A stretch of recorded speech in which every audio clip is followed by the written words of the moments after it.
మెదక్ నియోజకవర్గంలో బీఆర్ఎస్ పార్టీకి కొంత ఎడ్జ్ కనిపిస్తుంటే ఇక నిర్మల్ జిల్లా ఖానాపూర్లో పరిస్థితి ఏ విధంగా ఉందో ఒకసారి చూద్దాం.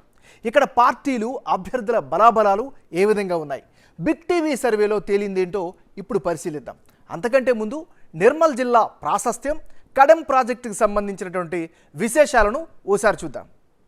నిర్మల్ కొయ్య బొమ్మలకు ప్రసిద్ధి. దీనికి 400 సంవత్సరాల చరిత్ర ఉంది.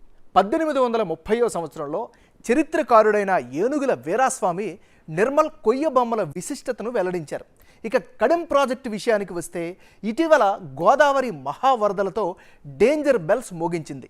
సామర్థ్యానికి మించి వరద ప్రవహించగా ప్రాజెక్టు వణికిపోయింది. 2 గేట్లు మొరాయించడం వల్ల లోతట్టు ప్రాంతాల ప్రజల ప్రాణాలు అరచేత పట్టుకొని కాలం గడిపారు. ఇలా గత ఏడాది కూడా జరిగినప్పటికీ అధికార యంత్రాంగం వైఫల్యం స్పష్టంగా బయటపడింది.